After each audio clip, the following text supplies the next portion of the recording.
Okay, we welcome here Gabrielle O'Gorman. The first time we met was in the Limerick City Hall, where a lace class for beginners was taking place in 2014. And I had a crew of students trying to film how we were making lace and had no clue what to do. So Gabrielle appeared, glamorous, followed by a film crew, and talking about Pennywell and who's this lady? Who's this lady? Nobody had a clue. And then I think you met Matthew and you were interviewed for the Amazing Lace book. It was really unbelievable because we didn't know the class was on, and it was our film crew. Yeah. And then I disappeared talking to you, and I said, "Oh my God, what's going on?" Yeah. And they were like saying, "Come on, we need you." Yeah. So I was so interested in the lace. Yeah, so I always followed. You know. It was a happy accident, and then she was following us on Facebook, and we got in touch, and we invited Gabrielle to come and give a talk at the Amazing Lace Symposium, but unfortunately she was out of the country at that time, so we'll keep it for next year. Very good then. So I hand you over to Gabrielle and to give her your talk today. So thank you very much for coming. Thank you so much. Good morning, everybody. Good morning, everyone. It's lovely to be here, and thank you, Gabrielle, for inviting me. I'm delighted that you're actually reviving the lace and you're doing it, because I think it would have been lost had you not done this. So I think for that it's wonderful for me to know that you're doing it. If I could just start telling you how I started the lace. Way back when I was 17 and a half, I was put into the Magdalen Laundry in Clare Street. I was put in there for 2.5 years, and I refused everything to do for the nuns. I wasn't very popular with them, but that's fine. I wouldn't do the laundry, I wouldn't do anything for them. I kept going on hunger strike to get out. I mean, I was only 17 then. And I'd been in England for 1 year. And I was desperate to get back to England, but my mother had brought me over.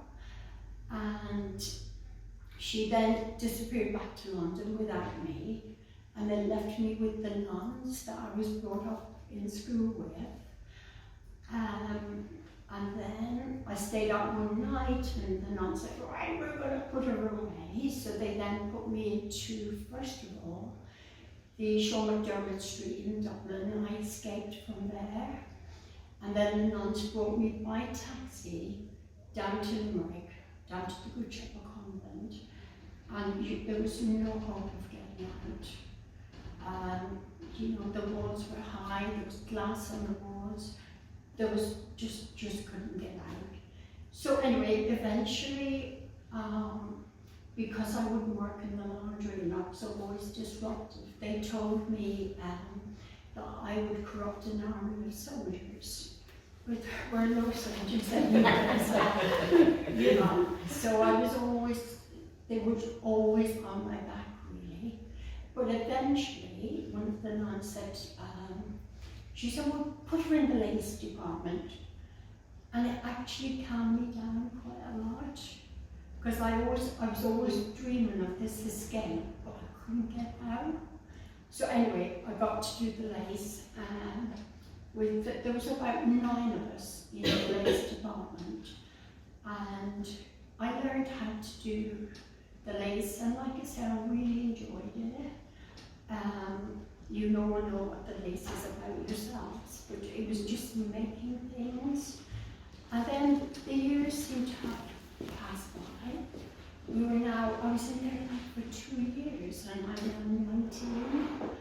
I'm desperate to get out. And anyway, in the end, one of the nuns did really like me, and they always changed our names when we went in there. And my name was changed from Gabrielle to Stella. And she'd always say to me, Stella, if you behave yourself, we let you go. And this just went on and on. Anyway, eventually they let me go. But I never forgot how to do the lace, because I think it was the only thing that kind of kept me calm. It was like therapy. It really, really was.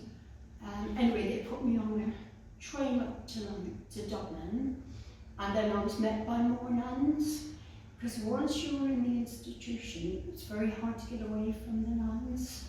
So they then transferred me to a private hospital, Carmel Hospital, and I was working in there, and I was a cleaner. I mean, we hadn't been educated at all in the convent, so the only job I could get with was to be a cleaner. So I stayed there for about, I think, 6 weeks. I didn't keep jobs very well because I always wanted something else. Anyway, eventually after that, my one aim was to leave Ireland. I didn't want to be here anymore. My mother had gone back to England. We weren't really close because she didn't bring me up, because I was born in the mother and baby home and in St. Louis in the industrial school. So in all, I've had about 19 and a half years in the institutions. So once I got back to Dublin, I saved my money really hard to get out of Ireland, and that's what I did. And I remember I used to always think, God, the nuns don't get me back there again, because once they had you in the clutches, you couldn't really go. Anyway, I saw this notice in O'Connell Street, I think it was Brophy's agency, and it had girls wanted for season work in Wales, £10. We pay you £10, but you pay us that back at the end of your 6 months. So we did that, and I did that with 2 of my convent friends. So we had good and bad times there, you know how that feels. And then from there I went to London, and I kind of didn't want to come back here. And then over the years, I realised I had other family. Say my mother was one of 6. So I now was introduced to her brothers, my cousins, and it made a big difference to me to know that I had this family. So I just had a letter out of the blue saying, come and meet your family, and that's what I did. So I see Ireland in a very different light now. Like before, we always felt we had no place here. It really was difficult, but as I say, England has been really good to me and many others.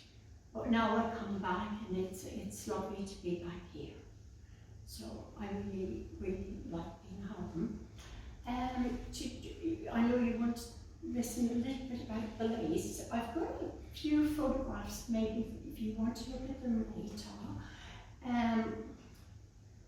about the lace. How we did it, we would work Monday to Friday, starting at 9, finishing at 5, and we would just be making handkerchiefs, collars, cuffs, albs. We used to make albs, and there was a room probably about this size, and they had all the frames, big long frame here. And there'd be maybe 10 or 11 of us, and we'd all be working on different things. And then we'd have the Americans coming in, because the nuns were actually selling the lace to the Americans. And they really didn't want people to know outside they were making it. So eventually, and then we had President Kennedy came over, and I remember thinking, I've been here for 2 years, and I was really getting desperate to get out. And I thought, and then I started playing up again. And then the nuns would say, look, if you do this play, that play, we will let you go. And then we used to put on plays for people to come into the convent. I think one of them was Old King Cole. I've never done anything like that, but I did it just to get out, but they still didn't release me until, I think it was after President Kennedy, oh yeah, President Kennedy then got shot in 23. Yeah, 1963. Yeah, I meant to say 1963. And this American film company, they came into the convent to film because already on his visit, he'd had different gifts from different counties. And one was Waterford Lace, Limerick Lace. So we knew we were working, there was 3 of us, we were working on a really special piece. And one of the ladies, I can see her now, Helen, she was really, really gifted. She could do any stitch you want. But anyway, we'd all be working on this and they'd say, now, hurry up, we need this order to be ready. And for the first time, they wanted it special because it was for President Kennedy.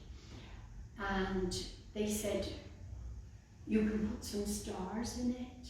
Now, I don't know if any of you ladies, any of you done stars on the lace? I don't see it often, but to make the christening robe special, we put stars, and that's where I learned how to do the stars. And I still remember to this day. Anyway, he was gifted that, and then I told you about the film crew that came in to do the story, but we weren't allowed to really talk to the cameraman. There's about 3 or 4. There's our frame was here, and the nuns were kind of, and I was like, oh my God. And they had me all dressed up in this beautiful, I've got photographs which I'll be able to show you, and they had me dressed in a beautiful lace veil. I think I was 19, at the time. And it took hours to film it, but they did it, and I kept thinking, oh my God, I wish one of these would get me out. You'd be smiling at them, and the nuns like, look at her, and that was it. And I think it was after that, I was so determined to get out. And in the end, the nuns just let me go. They, and like I said, they called me Stella. And in the morning, I think it was about 6, and they tapped my bed and they said, Stella, get up. And they said, geometry is like everybody's asleep. Go down to the parlour. The nun's sitting there. Stella, she said, my case was there after 2.5 years. And she said, Stella, have you anything to say for yourself? No, I said, I'm glad to be getting out of here. I was like, you know, it is. She said, remember, you'll never have me back. Don't ever think you can come back here. That was the psychology, and I'm like, anyway, they put me on the train. They paid for my taxi to Limerick. And it's funny coming out of Limerick station, I can now make up. I was thinking, oh my God, this is so different. You know, when you leave, you're kind of being locked up for 2.5 years, and suddenly you're out in this world. And I'm now 19 and a half, and I felt like a bird who'd had the wings clipped. And I thought, I'm going to do. I was so happy to be free. I didn't care where I was going. I went on the train, get to Euston Station. 2 nuns are waiting for me. Anyway, they were okay. I now had a job living in, working on the men's ward, but they took me off the men's ward because I was very cheeky. I was on the surgical ward, and I'll never forget. I used to see all the patients with stomach. I know in those days they had all of it. And I'd come in at everyone and I'd say, good morning, boys, like this, good morning. And all I kept talking about was one day I'm going to Miami. So it was, good morning, Miss Miami. And welcome me in. So yeah, that was lovely, but then they took me off because I think what I did one day, one of the patients was laughing so much. I said, right out in the corridor, I took the brake off his bed, and I wheeled him out in the corridor. I said, you're in punishment now. I thought I was back in the thing, right? So all the patients were laughing. Anyway, I need to tell you, they took me off the wall. And they put me on, I hadn't seen a guy properly, really, for years. But it wasn't like that. I was just being free, being able to be myself, and remembering you're not Stella that was stuck in this place for 2.5 years. So eventually I saved my money till I got back to England, and England's been really quite good to me. I know I kind of worked hard, but we had a better chance in England than we did here. You'd no chance, because we had no exams, we didn't have proper education, so your best bet was to get out. Would you go back a bit to the film crew when you were wearing the veil? What was that for exactly? That was to show that we were the Lace Limerickers who'd made the christening room, because the film was called Kennedy's Ireland, and it's actually in that piece where they show me, not so much me, just the picture, you'll be able to see the picture, just side face and just showing the thing. But a lot of what happened that day is in, I don't know if you saw the documentary, Ireland's Dirty Laundry. It's actually in that. So. But that was mainly the reason why, because we made the lace, and suddenly the nuns were admitting that they had given the gift. At first they didn't want anybody to know. And you were mentioning an appearance on the Pat Kenny show. I remember it. Oh, I'll never forget it. I think it was 1993. That was when all the, where the bodies of the laundry. So yeah, so I came and took part in that.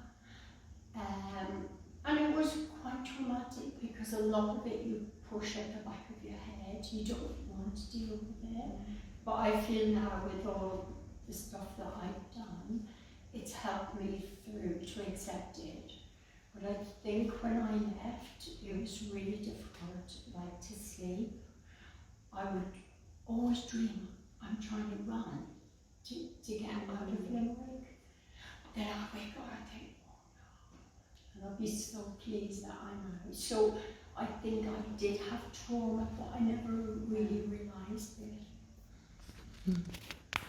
And you were, when we were looking at the lace, you were saying something about the distribution of work, that there was one lady making some parts of the lace, and then... Yes, yeah.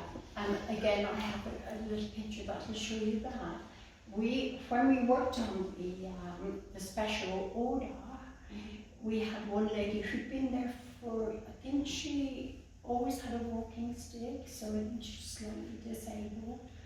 And she had all the top stitches, but like us, we'd be doing all the outlining and the darning bit, and then she'd come around and go, 2 minutes, beautiful. She'd just change it. Some of the stitches I know, but mainly we did the outlining, the actual piece. Did you do any tangling? Yes. I was saying to Gabrielle that there was a lady that lived nearby, and the nuns wanted to pass it on, and she showed me how to do it. And as far as I knew, she was the only lady that was doing it. I don't know if it's true or not, but and again, I remember that. I haven't done it, but I know I could go back to it, because it's like, isn't it, a crochet needle, you do your design, and So yeah, and I was really proud of that, and I thought I'd tell you ladies, but Gabrielle said somebody is already doing it. Some of you are doing it. Yeah, there are a couple of us. And in the convent it was basically mostly needle run. Mostly, yes. Yeah, we were doing, like I said, surplices, handkerchiefs, collars, cuffs, all that kind of thing, really. Yeah. And you never wore any of it yourselves, huh? Oh, no. Oh, that's the other thing. You know, when we were doing it, and if the weather was really, really hot, we had to like wash our hands, and they always, I don't know if you do this, and they'd have a basin or a bucket full of starch, and we'd have to dip our hands in, and that was to keep our hands cool. And I remember my hands were really like hard, so then you could just do the lace. Yeah. And you wouldn't get, because you were only, you know, you don't really touch it, you just have to work around it. Can I ask you something about the equipment and materials for doing the lace? For example, you know, we get the net, you know, we buy it. The Brussels, isn't it the Brussels net? Yes, the hexagonal net. I was just going to say, did you have any information who was kind of providing the threads and the I nets have to to the... say no. All I knew, it came from Brussels, but there was a place in Dorset Street, I think, that used to sell the lace, because not the lace, The not net. the threads, because you had to use certain thread, didn't you? And I used to get it from there, because I started making it after being on Pack Heavy. It kind of spurred me on to start doing it again. And then my grandkids came along, and I thought, oh, let's see if I can. And I remembered it so well, so I've got like pieces to show you. But and I know I got some of the supplies, I think, from Dorset Street. Yeah. Can I ask another thing? Is like, I suppose, I was wondering, were you involved into the design and the planning of the pieces, or would be like specific people just in charge of the designs, in charge of the planning? Like when you're doing the heavy darning here, you do these filling stitches here. It's like, I'm just kind of wondering if there was a specific person in charge of that, or you were kind of allowed to... No. I have to say no, because all I remember was they had all these patterns. So you know what you do with a pattern, you pin it up, and so we were never involved. But like since I've been in the UK and doing my bits, I put my own little thing in, although I haven't done it for a while. And sorry, one more question. I was just wondering about people coming from outside, because we know that there was a little bit of an industry that kept going for a while in Limerick, and it would be like women entrepreneurs like the Hutchinson, Mulcairn. And I was wondering, did you ever kind of maybe came across people coming in from the outside that they were within the business of selling or making Limerick lace, or maybe other people from outside would come in just to learn how to make the lace with you, or was it all completely isolated? Completely isolated. We were really inside. We weren't allowed out. As regards, I don't know where the designs came from, but all I know is they'd say, right, we need 2 handkerchiefs, we need collars, and then they'd say, yeah, do that one, do that one. It was very controlled. Yeah. Do you think maybe that because through the books we read, we have this information that obviously Limerick lace was taught, they were saying, to women in the localities around the churches as a way of creating income, okay, for their household. That's right. Yeah. So I was just wondering, do you think that the nuns were running separate classes with actually locals, people coming from outside? I don't think so. Okay. I feel that they were doing it a lot for, I think there was surpluses like, you know, Alps, and there was maybe Maynooth College, maybe, I don't know, but they did sell it to the Americans. I remember tourists would come in and would have to be almost quiet, and we weren't kind of allowed to really look at them, you know, you were meant to keep working. And they did sell a lot, but as regards So the designs, yeah. So the tourists will be passing through your working room, and you'll have to be kind of Get correct. We were not allowed to speak or anything. We just had to do, especially if there was men coming in, they were like, so you'd have to, like that. And I used to think if I'm really good, they let me go, but they didn't. I mean, it was 2.5 years, it was a long time.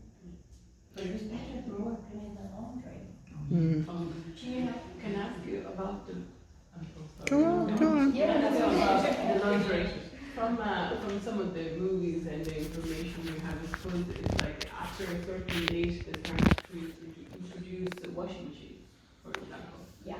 So, when you were there, do you think these kind of large washing machines and kind of equipment for dealing with the laundry, was it available there? You know, were they using it? Like, did they kind of catch up with the time, with the technology, let's say? Or would you have any idea how it was run? Okay, all I remember from the laundry, I've been back since I left, because I had to go back and see it. In my day, they had these big, massive machines, massive spin dryers. I mean, it was a business. And they were busy. The women were busy, and they would be working possibly from 8 in the morning till 6, 7, with a break, maybe lunch. And everybody would have lunch at the same time, and it was very organized. And would you know how many people used to work in there? Do you know, like, because you look like you were about 10, 11 in the lace room. In the lace room. And in the laundry, I would say anything up to 80, 90, possibly 100, don't know. But they would all wear uniform, and in the laundry they'd all wear like a Macintosh, red and tied up. 100 people you're talking about? Oh, maybe, maybe 80, 90. Okay. Yeah, easy. Because if you think, if you go back today now, they have the big dining room, and it's a big, and they had tables with 10 people. Yeah. So if you count them, that would be almost 100, yes. Okay. Yeah. Just to kind of Yeah. actually. Yeah, because they had big dormitories as well. So yeah, easy.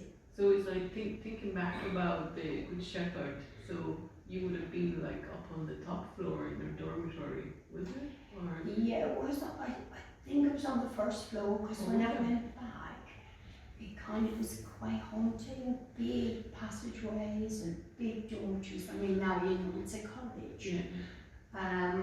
So yeah, that's all I remember was beds, corridors, and yeah.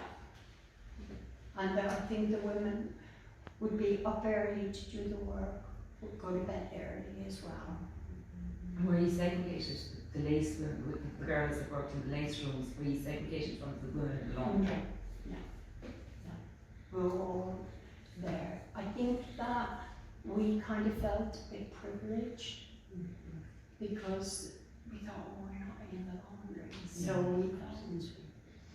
I can ask you, is like the women from the laundry, do you think some of them is like were kind of not forced, I suppose they were forced to be there, but they had no chance to move across to the lace room, for example?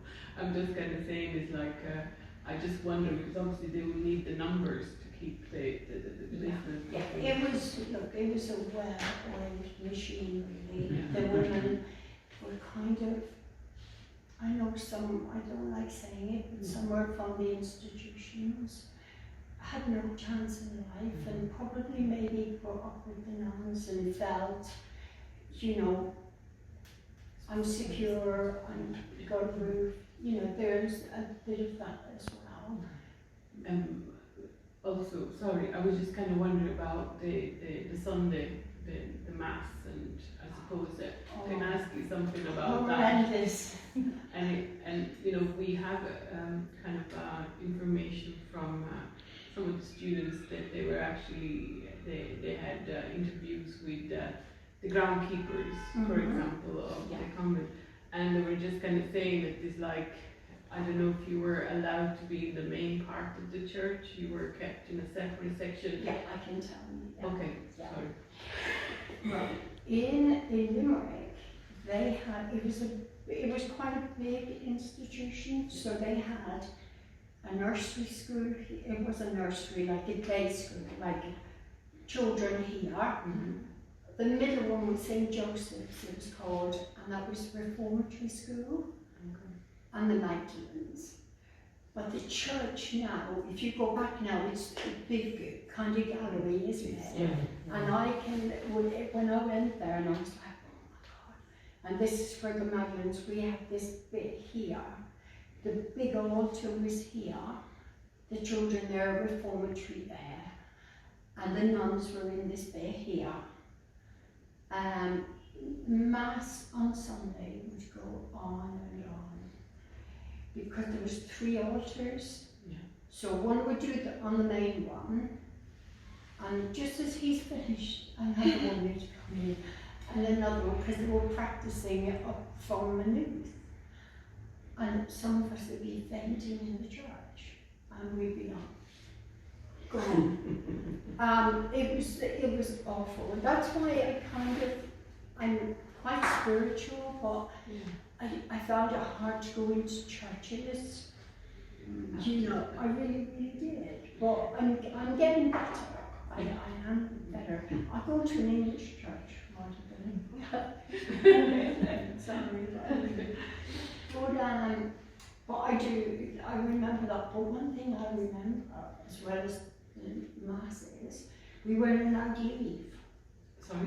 We weren't allowed to leave. Once the mass was going on, we were stuck. And then I remember looking at the children and thinking, you know, I was thinking of our life, their life. Why these people, why are they in the reformatory school? But in those days, you didn't ask questions. It was just what it was like. But all I had in my head was to get out.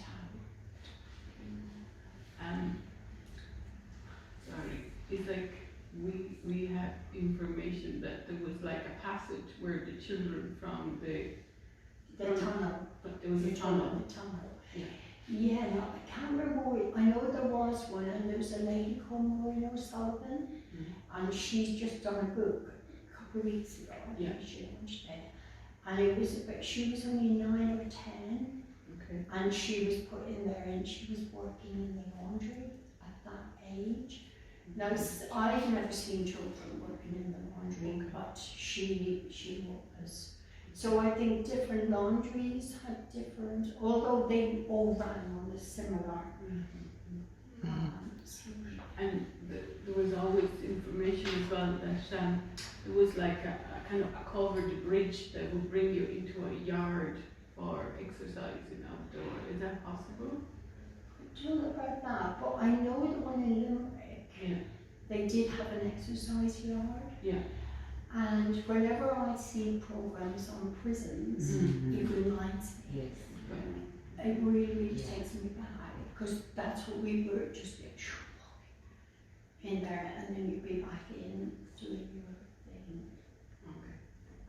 I understand. So it was a proper containment.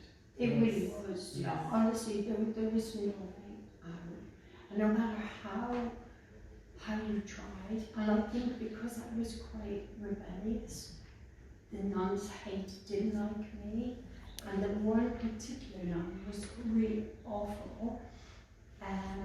She said to me, you know, she get down on your knees, she said, you're here because nobody wants you. And you know, you can't believe it, but that's what, that always happened in my end, was that. Looks like you had a rebellious thing. Yes, inside her, yeah, but she I'm couldn't. glad. Yeah. I don't know, one thing was I was really focused because I thought, oh, I've got to get back to England because I didn't feel I belonged here. Especially if you've been in the mother and baby homes right through to you're 16. Then you go and work in England for 1 year. And then you're stuck in a Magdalene laundry. It really was hell on earth. Can I ask you something? With the mother and baby home, I suppose, did the Clare Street was, did you kind of witness people being pregnant coming No. into the I family, have to say having children there? No. No, there was only the children in the school. Okay. They were here, Mhm. the reformatory, Magdalene's, yeah. No, I have not seen. I think it might have happened in others, because I mean, there's about 9, isn't it, around the country. So, And Just good to know, like, you know, Yeah, in a way, no, just to definitely. get right information about it. I think there's a lot of, you know, not here's. And it's like, and it's kind of nice to have, you know, proper information. Not saying that Yeah. it's better. I but just can good only to- say, yeah. like, What you the said. work I didn't. You didn't see any stuff. Okay, that's fine. You were there around 60, wasn't it? Pardon? When did you get I there? was 17 when I went there, and it was really, so the years were 1961 to. yes, 1961. to 63 around that when President Kennedy. That was really gay. And I remember listening, Yeah. President Kennedy's in Ireland. And I thought, oh, I'd love to, because everybody loved President Kennedy, and there we are. Oh, you could hear on the radio. There was no TV. I do remember them, but I think they did get the TV. It must have been early 60s, and it was like everybody else. It was like a small TV, and I think we were allowed to watch. I think 1 night a week, and it was the man with one arm, Richard Chamberlain. Mm. And we loved that. We loved that. And that was it. Yes. So that like takes you back to that time. I can ask you, so were you allowed to kind of have time in the evening to, I don't know, read, play chess? Yeah, they used to have, they used to like say you finish, I don't know, 5 or 6, go into the dining room, the refectory they called it. We used to say, oh, slot time, we used to say. The like, slot. Slot time. Anyway, we'd have our, and then they'd have like the recreation. And then I think before I left, they started doing like music and waltzing. And I remember, what's this guy? We were waltzing around. No man, only just us. Yeah. But there was music from the radio or from. I think so. And I remember they used to, is there a Franciscan, the priest used to come in sometimes? And I remember he was doing confession. And I went out, we not to confess really. It's my father and we were making up, I told a lie yesterday and you're like, oh, I'm telling them. You know, it's like that. But I remember the priest being really, really nice to me and I thought, oh, maybe he likes me, maybe he'll get me out. And you know what he used to do? He'd give me sweets. So, yeah, and I thought, oh, I'm in with the chance right now. But I didn't learn it. Actually, the Franciscans were based here. This was a friary. Yeah. I remember Annie saying, oh, there's some sweets for you. Nice. And it didn't tell anybody, no, we just, What mother and baby were you born in then? St. Patrick's, Navan Road. In Dublin. Yeah, I was there till I was 4. Then I went on to Stillorgan, St. Philomeno's. It wasn't too bad compared with others. And then I went on to Lakeland, Sandymount. And then you had to go the day after your birthday, 16, to England. And that was lovely. And my mother, because my mother was in England, so they got me the job looking after children for a year, and after a year I'd had enough. I wanted to go on.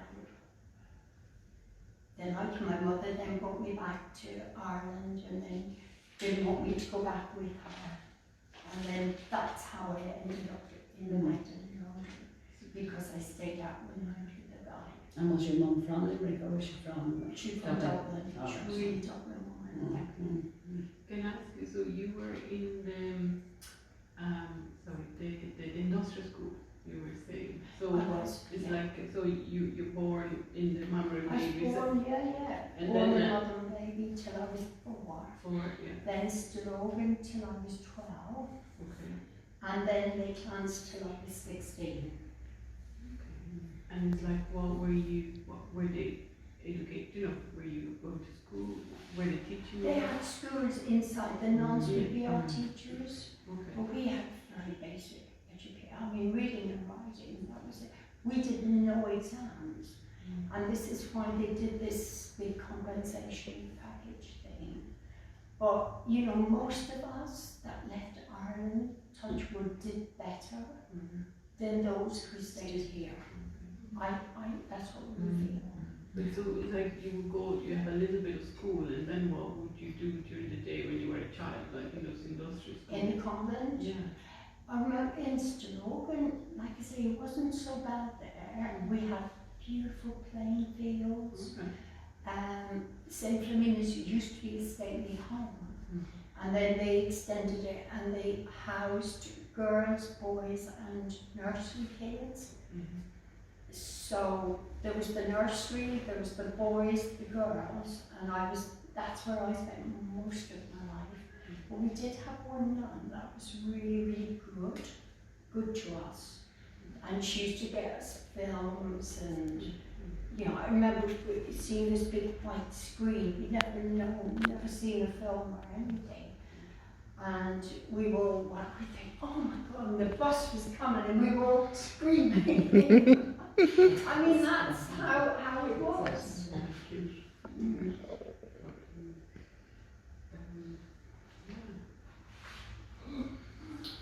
Anyway, you said you were talking about you were wondering that it's like in the refectory, it was like the food, it was like the slop. What type of food were they cooking? Very interesting. The food, of course, it was always Irish stew. And for years I couldn't touch Irish stew. And of course the uniform we wore was brown. I was saying to my sister yesterday, I could never wear brown for years. Now I'm slowly coming to it.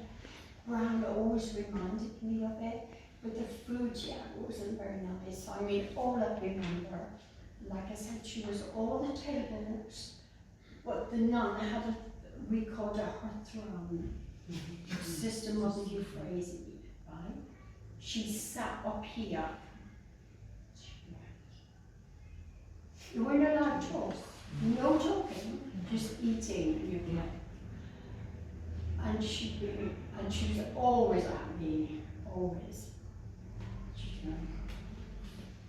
And then if you did something wrong, like I did, and many of us did, kiss the floor. That was a punishment. You definitely kiss the floor. And would I kiss it? No, I wouldn't do it. And then they had like a penance table, small table, and you had to sit in front of the throne with her like looking at you. So you just pretend to say, I'm not hungry. But the other thing is, whenever I'd say to one of the girls, because I was always the instigator, I'd say, oh, who wants to go on the ran? We called it the ran. I don't know if you heard that saying. I've never heard it before or since. But it's where you don't do any work. You sit out in the yard. Have you heard the word? Yeah. It was called a ran, right? I say, well, I'm going on the ran tomorrow. Who's coming on the ran? I say, oh, I'll come with you. So Monday morning, we had kind of their own language. It was really weird. And I remember sitting on the run, on the wall, and the rectory is there, and I'd be going, God was up the crying, dog sleeping, and the girls would be laughing, and they're meant to be eating, and I'm like, living dog, just waving, oh, I was crazy. But yeah, so there's lots of different things. One thing I remember really, really clearly, sometimes the nuns would be choir practice. One of the nuns, she had the most beautiful operatic voice. I'll never forget. Bishop called her Bishop. It's your phone, Gabrielle. Sorry, I really turned it down, sorry about that. Sorry about that. So the choir. Do you want me to do this? Yeah, I don't know the way, sorry. Didn't have phones in them days, if I did, sorry, I don't know where I was at. The choir. Oh, The beautiful one. yeah, and she was really quite nice to me, but she said, I remember saying to me, Stella, why don't you make something of yourself? Oh, what can I do? I don't want to be here. She said, would you like to learn how to type? Oh, I said, yes, sister. And she did, she taught me, and even to this day now I can type really well. So that was one good thing, but the mother phrasing, oh, that was awful. But I just still feel like I was one of the lucky ones, Mm. you know, because do you remember when they did Dublin Honours Magdalens? That was an amazing day. And that was very healing for me, because I got to see all the ladies, and I kind of tried to talk to the older ladies who'd been there like 30, 40 years. And that was hungry. They couldn't even speak about it. They were traumatized. Now I was traumatized from what I went through, so I could understand how they were feeling.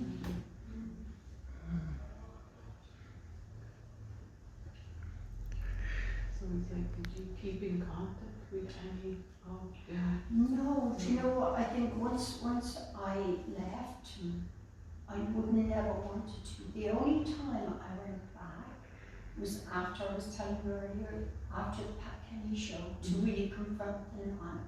Something that she said on the show. I went back to see her, and they wouldn't let me in.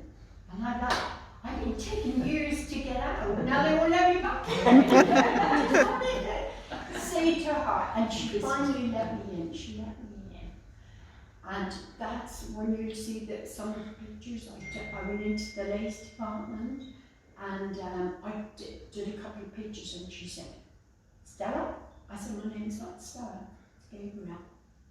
She still could remember me as Stella. She said, I don't want you to show any of them photographs to anybody. And I said, I won't. And I didn't.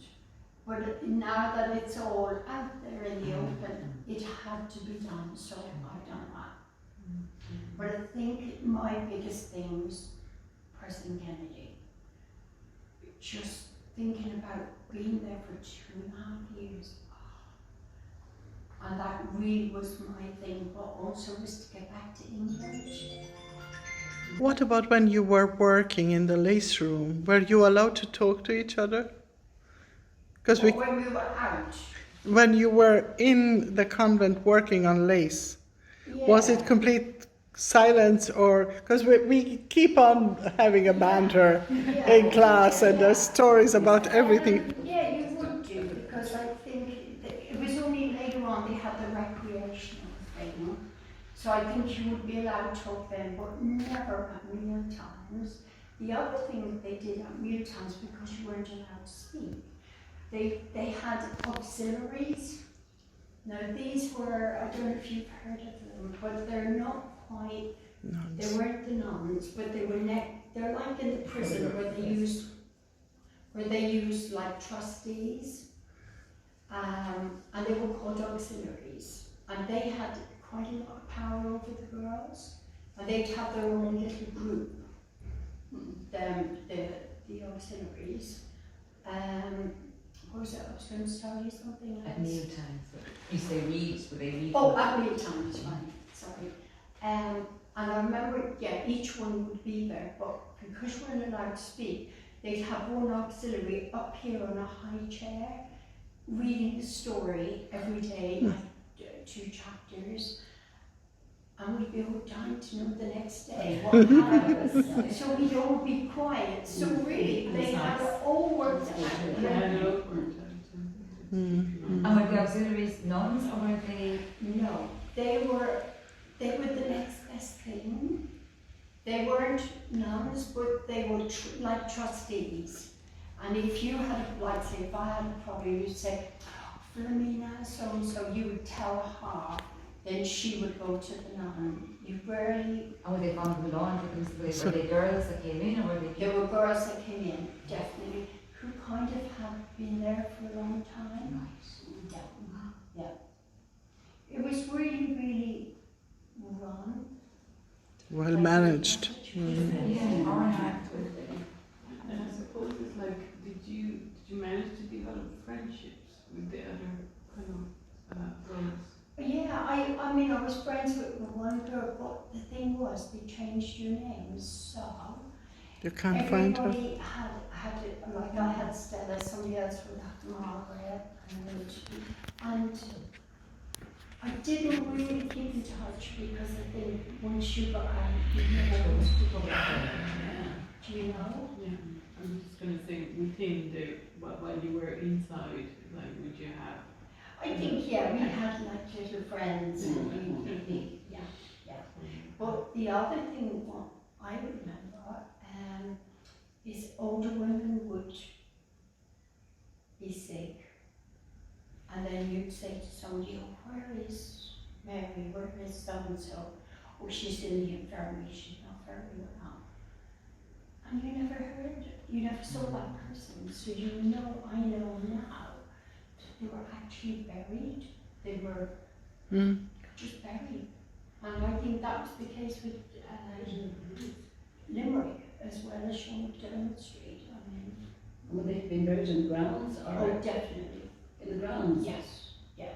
And I think that when Limerick, when they sold off, the nuns sold off, they actually, and I've seen this written, they actually removed a lot of the bodies and interned them in another graveyard. There's a common grave in. Yeah. So do you think it's like people, older women, maybe they kind of felt sick and for some reason pass away, they maybe didn't receive proper medical attention? Absolutely, 100%. Okay, and so just like out of the question, I think, why do you think they didn't receive medical attention? They want attention to it from the doctor? Is that would the doctor come in to check you out? I can't say I've ever remember seeing a doctor, ever. And there was an infirmary, but also the auxiliaries, they would lay the dead out. So they had that. I'm not saying it's a privilege, but they were trusted. And that was it. You never heard anymore. The auxiliaries, were they living in this? All of them.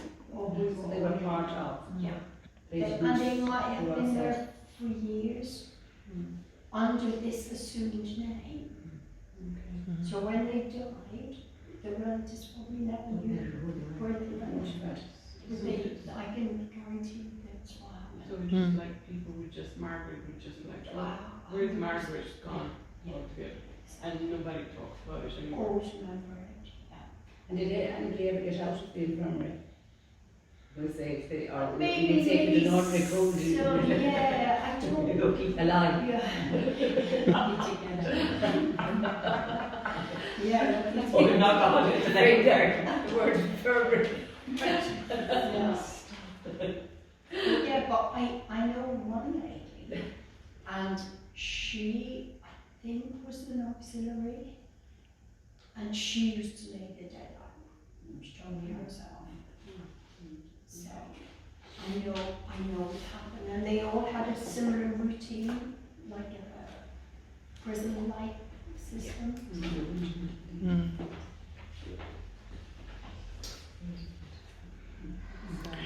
So, what would you suggest? Maybe you put each photo and we come around. We can also pull the table a bit so to go around, so that we can all see and get the explanations. Because otherwise, it's going to be. Yeah, there's just a couple of pictures that might interest you. The thing was to have our hands covered so they didn't get black. Oh, I wanted to ask you, ladies, did anybody hear of? Sometimes they were. I love the white lace. For me, is better. But they used to dip the mesh, the Brussels net, into tea, black tea, to make it like a golden colour. Okay. Yeah, I don't know if anybody does. No, you've not heard, but I think they used to do that. I've heard of it in crochet, all right. Did you? There's quite a few pieces of that color. Yeah.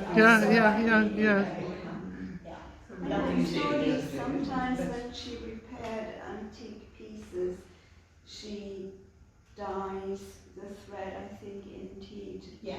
To make it the same color. Yeah. For the pieces. Yeah, I prefer the white, and I love it on the green, like that kind of thing. I've never seen green limerick. Oh, you know No, the white? Yeah, to put it on to give it, There's an idea, Shamrock, do a green thread. Yeah.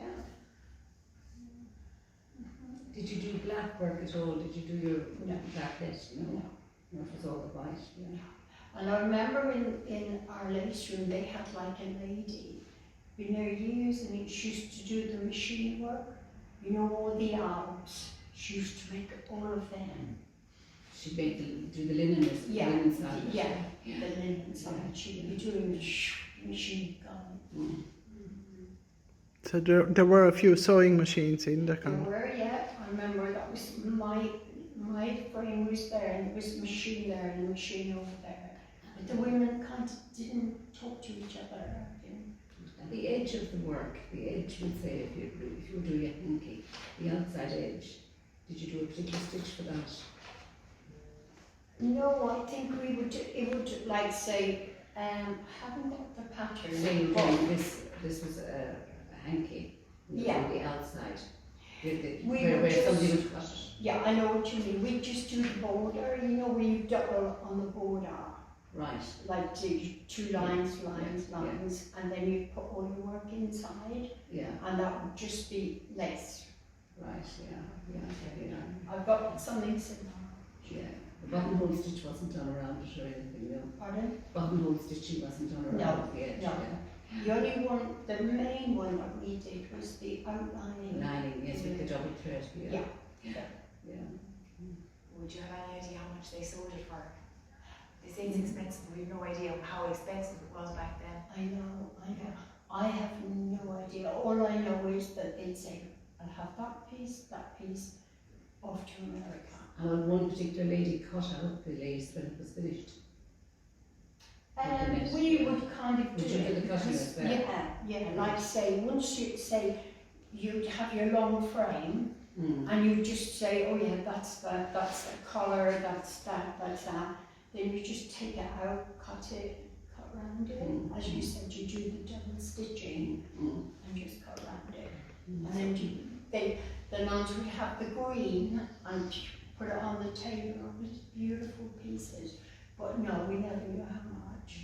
We didn't care. I mean, we were just When the nuns were not showing in it, our underwear. when the nuns were showing it off, did they put green Always. green Oh, material and I on it? do that whenever I would cover my own, I've done blue, but I have done green as well. But the green really shows. Just that, yeah. Yeah. And on the lace frame, would you be working on a couple of different pieces? Would there be a collar or a cuff or a piece of enamel? Yeah, it would Then you cut them out. Yeah, it would depend. Like, say you might have, there's a photograph. I mean, you'd see this picture now of the ladies that were working on the long thing, and they might all be working on the same piece, or it might be colours, it might be, it just depended. So There's a lovely one there, the day after I did the Pat Kenny, and I just took these photographs and I was like, don't show them to anybody. I actually got that picture there, and that's kind of used now in the archives. And it's really good because it's got the women making this. May I pass it around? Yeah, maybe just, there are a couple of pieces that I did recently, so. Let's see what else. Anything you can pass around, and then maybe we gather around the table. And this is beautiful, the one with the veil. Yeah, just pass one or two. I know, my sister, you know, when The film crew came in and they did a photograph with me, but it's on that programme, and that was the Limerick Lace veil. I've got another in there. no, there's no. And there is I'm sorry. together. I thought I was Jackie Kennedy. I wanted to be like Jackie Kennedy. It's a beautiful photo. Yeah. This one is when the film crew, when the film crew came in and filmed me with all of the lace, and that was the veil. Did you see the way they just folded it back? Yeah. It's lovely, isn't it gorgeous? Yeah. There are a couple of pieces, that I love your shamrock, and I love your. That's lovely, isn't it? That's what I was saying, like with the border, like you just went around. You did just give it your I wanted It's the actual. That's beautiful, isn't it? Yes, Yeah. it's the actual edge there. Yeah.